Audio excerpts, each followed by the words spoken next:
시작.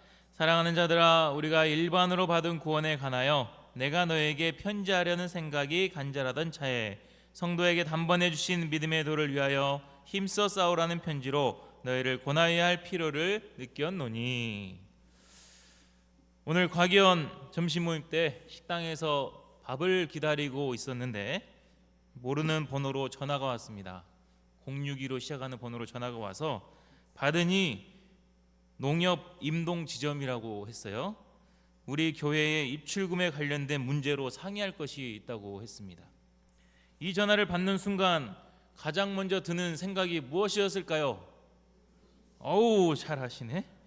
보이스피싱을 저는 의심했습니다. 그래서 번호를 먼저 인터넷에 검색을 해보고 진짜 농협이 맞는지부터 확인을 했습니다. 다행히 진짜 농협이었고 문제도 잘 처리가 되었습니다. 오늘날 세상이 이러합니다. 전화 한 통, 은행 업무 하나도 의심부터 하는 세상이 되었습니다. 보이스피싱이 너무 심하기 때문입니다. 보이스피싱, 이 말의 뜻이 무엇입니까? 보이스피싱. 똑똑하시네요. 목소리를 이용해서 사람을 속인다, 사람을 낚는다, 이런 뜻이죠. 정말 잘못 걸려들면 큰 손해를 보게 되는 무서운 범죄입니다. 그런데 영적으로도 이런 보이스피싱이 있습니다. 이들은 거룩한 성경 말씀을 왜곡하여 사람들을 속입니다. 우리가 믿고 있는 복음 진리를 변질시켜서 사람들에게 거짓된 진리를 심습니다. 보이스피싱에 걸려들면 돈을 잃지만 이런 영적인 보이스피싱에 걸려들면 영혼이 무너집니다. 오늘 말씀인 유다서가 쓰여질 당시에도 교회에 몰래 들어온 이단과 거짓 선생들이 있었습니다. 이들은 성경을 왜곡하고 복음 진리를 변질시켜서 성도들을 속였습니다. 이들로부터 성도들을 지키기 위하여 유다가 쓴 편지가 바로 유다서입니다. 우리가 오늘 말씀을 통해 이 시대의 거짓과 이단 세력들을 분별하고 이들과 힘써 싸워 우리에게 주신 믿음의 도를 지켜나갈 수 있기를 기도합니다. 3절을 다시 읽겠습니다. 3절 시작. 사랑하는 자들아, 우리가 일반으로 받은 구원에 관하여 내가 너에게 편지하려는 생각이 간절하던 차에 성도에게 단번에 주신 믿음의 도를 위하여 힘써 싸우라는 편지로 너희를 권하여야 할 필요를 느꼈노니. 이 말씀에서 저자 유다는 우리가 받은 구원에 대하여 두 가지를 강조하고 있습니다. 먼저는 일반으로 받은 구원, 이렇게 말합니다. 일반으로 받은 구원. 일반으로 받은 구원이 무슨 뜻일까요? 예수님을 믿으면 어떤 사람이라도 구원을 받는다라는 뜻입니다. 영어 성경으로 보니 The salvation we share 이렇게 돼 있어요.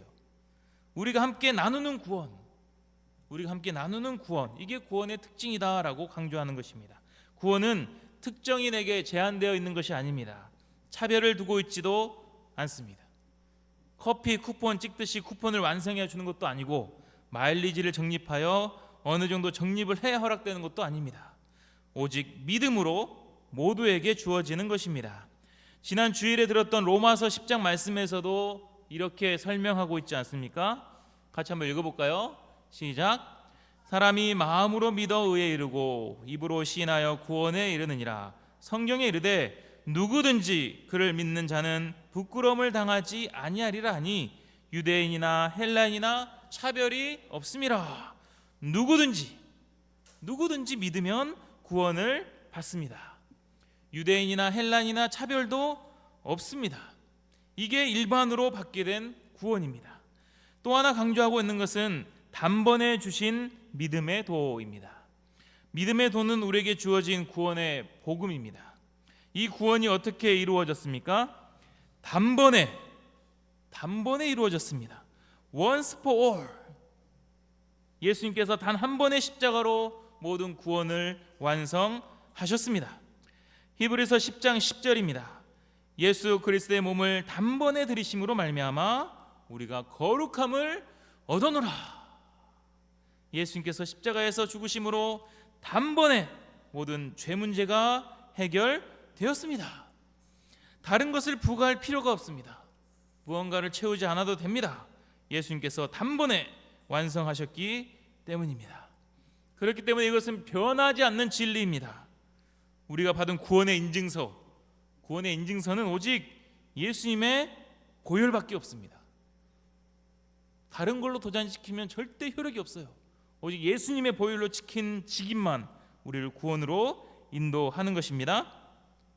제가 본부의 정보통신부예요. 인터넷에 올라온 악성 비방글을 담당하고 있습니다. 우리 모임에 대한 글들을 처리하는데 포털 사이트에 글을 신고하고 내리는 절차가 매우 까다로워지고 있습니다. 예전에는 그냥 제가 간단히 신고만 하면은 블라인드 처리해줬다가 심사한 후에 글을 삭제해주곤 했는데 요즘은 그렇게 안 돼요. 며칠 전에도 악성 비방글이 올라왔습니다. 와, 정말 심한 악성 비방글이었습니다. 그래서 처리를 하려고 계속 서류도 보내고 하는데 계속 반려가 되는 거예요.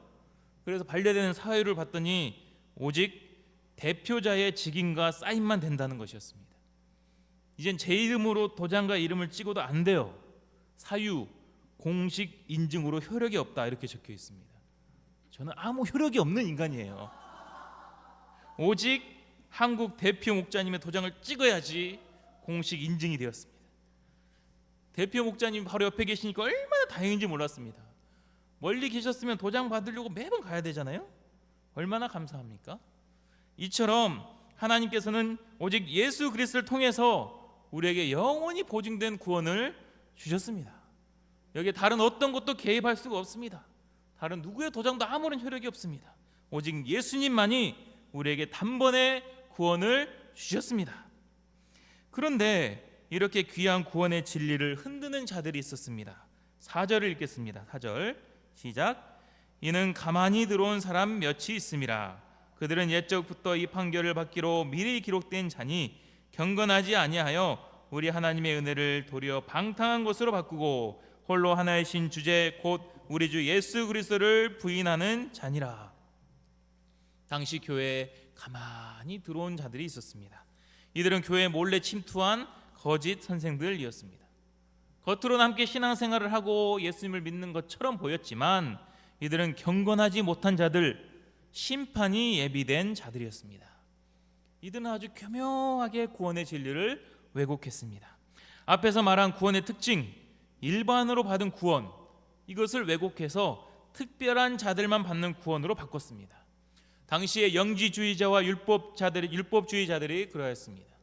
영지주의자들은 신비한 영적인 체험을 받은 특별한 사람들만 구원에 이를 수 있다고 주장하였습니다. 자신들에게 특별한 영적인 지식을 배운 사람만 구원을 받을 수 있다고 하였습니다. 그래서 성도들을 속여서 이상한 곳으로 데려갔습니다. 신비체험, 직통계시, 종말 예언, 비밀 계시가 있는 곳으로 데려가서는 이런 체험 정도는 해야 구원을 받는다며 구원에 대한 확신을 흔들어 놓았습니다. 율법주의자들은 계속해서 믿음에 율법을 더해야 구원을 받는다고 주장했습니다. 4절 하반절 말씀처럼 이들은 홀로 하나이신 주제 곧 우리 주 예수 그리스도를 부인하는 자들이었습니다. 홀로 하나이신 주제, 오직 하나뿐인 예수님을 부인하는 자들이었습니다. 또한 아울러 율법 폐기론자들이 있었는데 이들은 단번에 이루신 예수님의 구원을 자신들의 욕망에 따라서 마음대로 해석하였습니다. 예수님께서 단번에 모든 죄 문제를 해결하였으니 또 구원을 단번에 이루셨으니 이제는 어떤 죄를 지어도 상관이 없다고 성도들을 유혹하였습니다. 4절을 다시 보겠습니다. 이들은 우리 하나님의 은혜를 도리어 방탕한 것으로 바꾸는 자들이었습니다. 하나님께서 주신 귀한 은혜, 주님께서 십자가에서 죽으시면서까지 주신 은혜를 방탕한 것으로 바꾼 아주 사악한 자들이었습니다. 유다서가 쓰여질 당시에만 이런 세력들이 존재하는 것이 아닙니다. 오늘날에도 사탄은 교묘하게 복음 진리를 왜곡하여 믿음의 길을 걷는 사람들을 흔들고 있습니다. 특히 영상물이 범람하는 시대 속에서 자극적인 것을 눈으로 많이 보는 젊은 세대들은 단지 믿기만 하라고 해도 잘 믿지를 않습니다.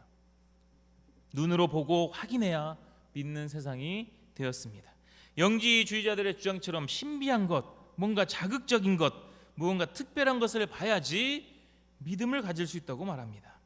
그래서 선교지에 있는 2세들 중에 이런 신비적인 것에 빠져 있는 2세들이 정말 많습니다. 가까운 신천지 이단에 젊은이들이 빠져드는 것도 마찬가지 이유입니다. 제가 챗 GPT에 신천지라고 써봤어요. 이렇게 챗 GPT는 신천지를 소개합니다. 계시 해석, 종말 예언, 비밀 계시 해석 등이 강조되는 신비주의적 단체. 신천지가 신비주의적 단체로 챗 GPT는 알고 있었어요. 성경 말씀을 되지도 않는 거짓말로 자신들의 입맛에 맞춰 해석해 주니 젊은이들은 마치 답답한 것이 풀리는 양 착각하여서 빠지는 것입니다. 요즘은 이런 신천지가 자꾸 우리 교회에 편지를 보내요. 손편지를 보냅니다. 열어보면은 목사님에게 해가지고 막 손편지를 막 이렇게 적어서 보내요. 자세히 읽진 않았지만 대충 보면은 자기들에게 와서 한 번만 들어봐라, 신비한 체험을 하게 될 것이다 라는 내용입니다. 며칠 전에는 각각 다른 사람에게 2통의 편지가 동시에 왔어요. 열어봤더니 필체만 다르고 내용이 똑같았습니다. 매뉴얼이 있는 것 같아요. 보고 베끼는 거예요, 이렇게 손편지로. 창의적인 줄 알았는데 좀 실망했습니다. 이런 이단들이 캠퍼스에 판을 치고 있습니다.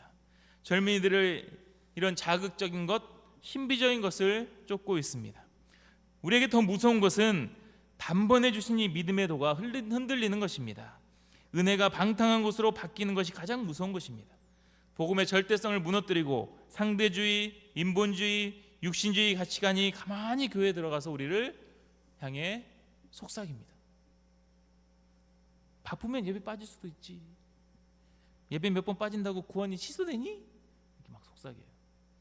그 정도 죄는 다 지는데 무슨 소감까지 써야 되냐? 소감 안 쓴다고 구원이 취소되니? 죄 짓고 나중에 회개하면 되지. 오늘날 같이 인격적인 시대에 왜 아직도 전도와 사명을 감당하라고 하는지 몰라? 힘들게 신앙생활 할 필요가 있니? 인생 즐기면 되지. 여러분들은 기대해 오신 분들이니까 훌륭해서 별로 이런 유혹이 없어요. 하지만 이런 유혹과 성서가 굉장히 많습니다. 넘어간 사람들 많잖아요. 오늘날 같이 이런 다원주의 시대, 즐길 것이 많은 시대, 이런 시대에서 얼마나 한 방향으로 이렇게 사명을 감당하는 게 어렵겠습니까? 이런 가치관들이 은연중에 우리에게 파고드는 거예요. 그런데 우리가 가볍게 여기는 것을 시작을 하면 결국 이런 사탄의 게임에 넘어가서 점점 우리의 생각은 세상적, 육신적으로 갈 수밖에 없습니다. 그러다 보면 결국 어떻게 되겠습니까? 8절을 읽겠습니다. 8절 시작. 그러한데 꿈꾸는 이 사람들도 그와 같이 육체를 더럽히며 권위를 업신여기며 영광을 비방한도다. 꿈꾸는 이 사람들은 비전을 가진 사람들이 아니에요.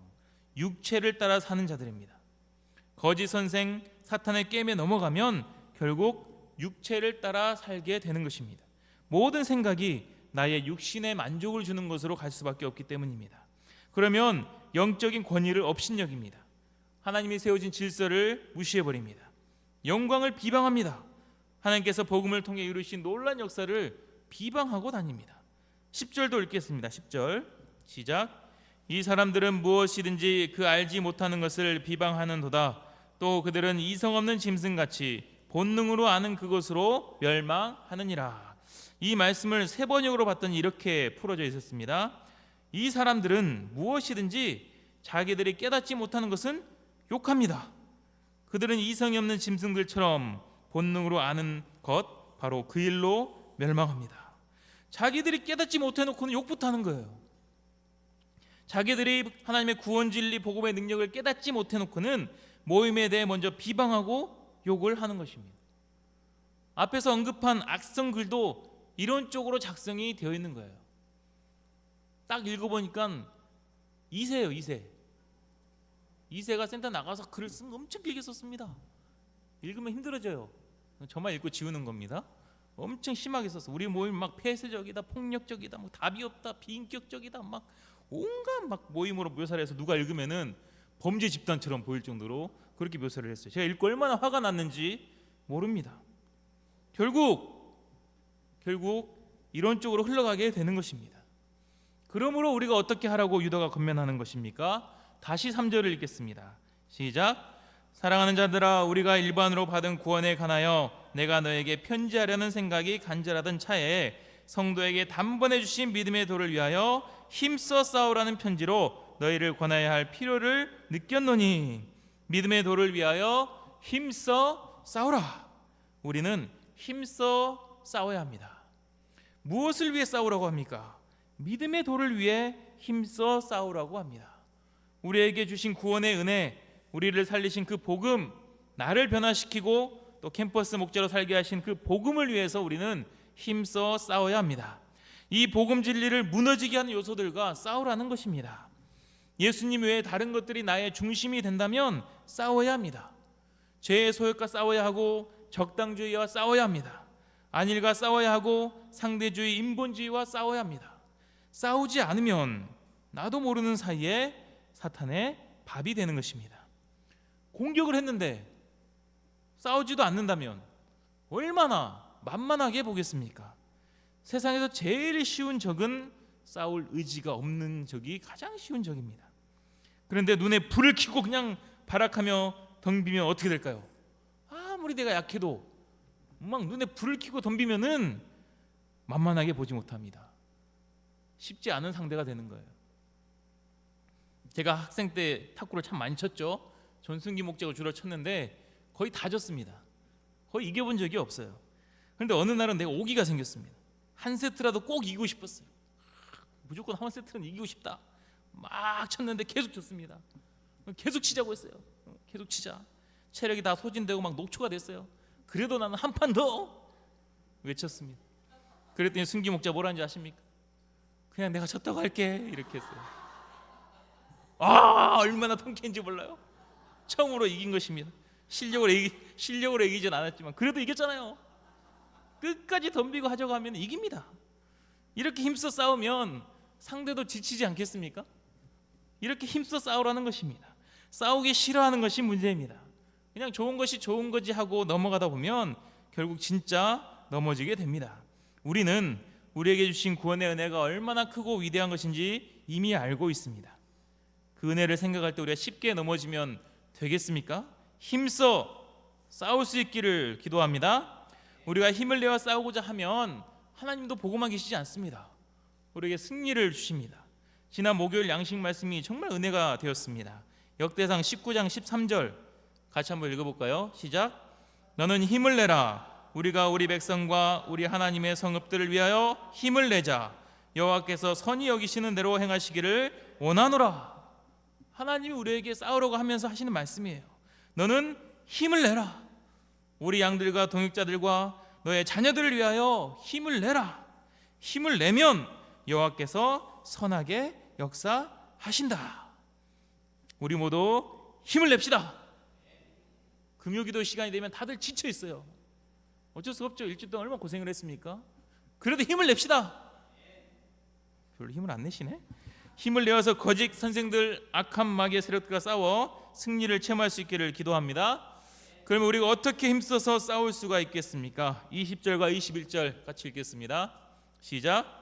사랑하는 자들아, 너희는 지극히 거룩한 믿음 위에 자신을 세우며 성령으로 기도하며 하나님의 사랑 안에서 자신을 지키며 영생에 이르도록 우리 주 예수 그리스도의 긍휼을 기다리라. 우리는 아무리 거짓 선생들이 미혹하고 세상의 거짓된 가치관이 유혹해도 믿음 위에 자신을 굳게 세워야 합니다. 근데 어떤 믿음이라고 했습니까? 지극히 거룩한 믿음. 그냥 거룩한 믿음도 아니에요. 지극히 거룩한 믿음. 불순물이 전혀 섞이지 않는 믿음. 순수한 믿음. 그 믿음 위에 굳게 서라는 것입니다. 다른 것이 첨가되지 않는 순수한 믿음에 굳게 서면 결코 흔들리지가 않습니다. 반석에 집을 지은 것처럼 견고합니다. 무엇보다 유다는 성령으로 기도하라고 권면하고 있습니다. 성령으로 기도할 때 힘써 싸울 힘이 생기게 되는 것입니다. 우리가 잘 아는 에베소서 6장 10절에서 마귀의 관계를 능히 대적하기 위해서는 하나님의 전신갑주를 입으라고 했습니다. 그런데 그 전신갑주를 어떻게 입는가? 이어진 18절에서는 이렇게 말합니다. 모든 기도와 간구를 하되 항상 성령 안에서 기도하고 이를 위하여 깨어 구하기를 항상 힘쓰라. 우리가 항상 성령 안에서 기도하고 간구하면 나도 모르는 사이에 우리가 전신갑주를 막 하나씩 입고 있는 것입니다. 우리는 지금 이 시간에 기도하기 위해 하나님께 나왔습니다. 방금 말씀을 생각하면 우리의 기도는 하나님의 전신갑주로 무장하게 함을 믿게 됩니다. 일주일 동안 많은 일과 사명을 감당하느라 지쳐 있을지라도 기도할 때 다시 힘을 낼 수가 있습니다. 성령의 능력을 더 얻게 됩니다. 우리가 이 시간 간절히 부르짖어 기도함으로 영적으로 무장할 수 있기를 기도합니다. 그리하여 승리를 체험할 수 있기를 기도합니다. 결론입니다. 신약에는 유명한 두 사람의 유다가 등장합니다. 오늘 유다서의 저자인 예수님의 동생 유다와 예수님의 제자였던 가룟 유다입니다. 가룟 유다는 처음엔 잘 나갔습니다. 예수님의 12제자였고 돈깨를 맡을 정도로 신임을 받은 자였습니다. 하지만 그는 마귀의 관계에 대적하지 않았습니다. 힘써 싸우질 않았습니다. 기도하지 않았습니다. 거룩한 믿음 위에 자신을 세우지 않았습니다. 그럴 때 결국 그는 예수님을 은 30에 팔고 자살로 인생을 마감하는 비참한 자가 되었습니다. 반면 오늘 유다서의 저자인 예수님의 동생 유다는 처음엔 예수님을 믿지 않았습니다. 다른 가족들과 함께 예수님을 비방하였습니다. 하지만 예수님의 부활 후에 예수님을 믿게 되고 거룩한 믿음 위에 자신을 세웠습니다. 사도행전 1장에서 마가의 다락방에 모인 사람 중에 한 사람이 되어 오로지 기도에 힘썼습니다. 그럴 때 그는 성경의 한 페이지를 장식하는 성경 저자가 되었습니다. 끝까지 믿음 위에 견고하게 서서 메소포타 지역에서 복음을 전하다 순교하는 자가 되었습니다. 우리가 믿음의 도를 위해 힘써 싸워야 하는 이유입니다. 우리 인생의 결말이 달라집니다. 이단과 거짓 선생들이 넘쳐나는 이 시대에 우리가 먼저 분명한 복음 진리를 지키기 위하여 힘써 싸워야겠습니다. 그래야 미혹당하고 지옥불에 떨어져 가는 영혼들을 힘써 구출하는 저희들이 되기를 기도합니다. 마지막으로 24절을 읽겠습니다. 시작. 능히 너희를 보호하사 거침이 없게 하시고 너희로 그 영광 앞에 흠이 없이 기쁨으로 서게 하시리. 우리가 힘써 선한 싸움을 감당하면 결국 우리를 흠이 없이 기쁨으로 하나님 앞에 서게 하실 줄로 믿습니다. 기도하겠습니다. 하나님 아버지, 오늘 말씀을 통하여서 유다서를 듣게 하심에 감사합니다. 오늘날 이 세대도 유다서 당시 시대처럼 많은 이단과 거짓 선생들, 세상의 헛된 거짓된 풍파들이 우리를 유혹하고 미혹할 때가 많습니다. 우리의 복음 진리를 흔들고 우리의 믿음을 훼손시킬 때도 많습니다. 우리가 이들을 맞서서 힘써 싸울 수 있도록 도와주십시오. 반감만 하지 아니하고 또 좋은 게 좋은 거라며 타협하지 아니하고 정말 힘써 싸워서 승리할 수 있도록 도와주시기를 기도합니다. 순수한 복음 진리 위에 견고하게 서서 이 복음을 전파하고 죽어가는 많은 영혼들을 살리게 도와주시기를 간절하게 기도합니다. 또 우리가 힘써서 선한 싸움을 감당할 때에 장차 흠이 없이 하나님 앞에 서게 될, 기쁨으로 서게 될 그날을 소망하면서 하루하루 믿음의 길을 묵묵하게 걸어나갈 수 있도록 도와주시기를 간절하게 기도합니다. 감사하며 예수님의 이름으로 기도합니다. 아멘.